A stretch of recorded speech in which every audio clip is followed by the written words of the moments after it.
how triggering are our phones when it comes to dopamine? Okay, great question.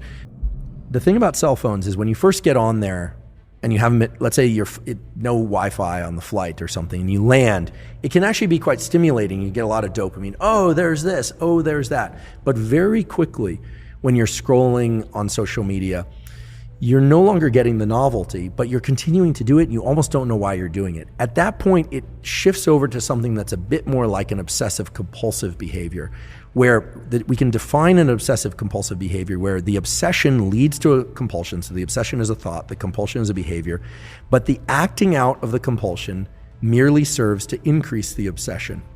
Right? This is very different than being obsessed with food or obsessed with cleanliness. There's no payoff. Right, exactly. There's no anxiety relief by carrying out the compulsion. With OCD behaviors, like scrolling social media, the dopamine quickly wanes, and then you find that you're just and we've all been there, you're scrolling, and like, why am I doing this? This isn't that interesting. This isn't that interesting. Now, the algorithms for social media are very clever, and I don't want to demonize it. I provide a lot of my life is spent on, on social media now, but in the algorithms that they've incorporated function on the most powerful way to keep people doing a behavior, or an animal for that matter, is intermittent random reward, or random intermittent reward, that you don't know when you're going to hit the jackpot. So you're scrolling, and then you see something. Typically, it's very high, what, in nerd speak, we'd say signal to noise. So if you're reading some interesting things, this came out in the news, this came out, and then it's all of a sudden a riot, or a person that is base jumping off a building, or, for people that are scrolling, looking at bodies or something like that, live bodies. Hopefully people aren't looking at dead bodies. But look, if something's very tragic, then that has this gravitational pull. And then what happens is you start getting the system working for that next dopamine hit that you don't know when it's going to come. It's just like gambling. So I look at social media as initially being very dopaminergic, driving reward, surprise, and excitement, but very quickly transitioning to something more like OCD and the kinds of behaviors where it looks, if we were to look at ourselves through the lens of an experiment like we would an animal experiment, we think that animal is sick. If you saw an animal digging in the corner, looking for a bone, the dog is looking,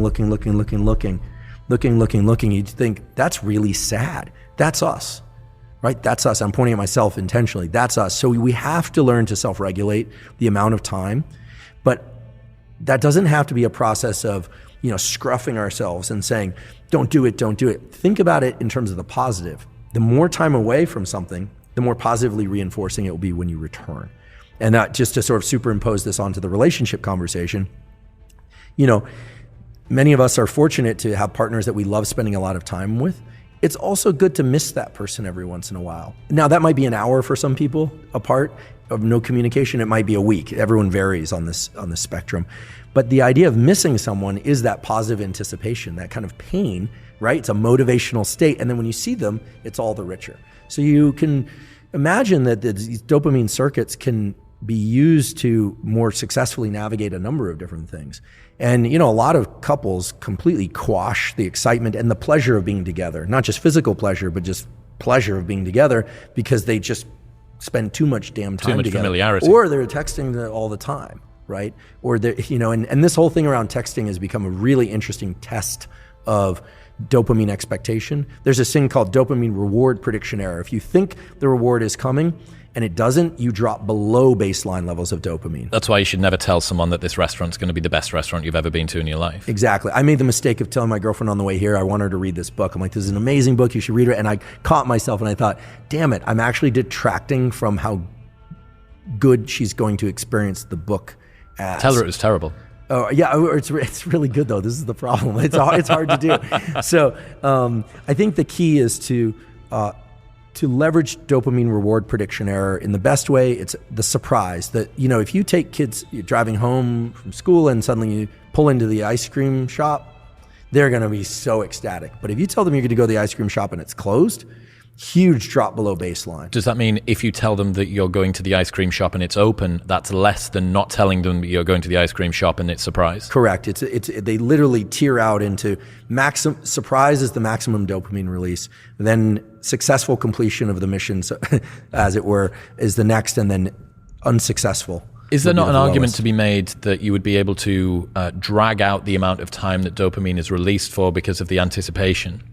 Yeah. So, well, and people do this in relationship quite a lot, right? Anticipation is the kind of ultimate fuel of the courting dance, right? I mean, this is also, but one has to be very careful, because whether or not it's from the male side or the female side or whatever variation thereof,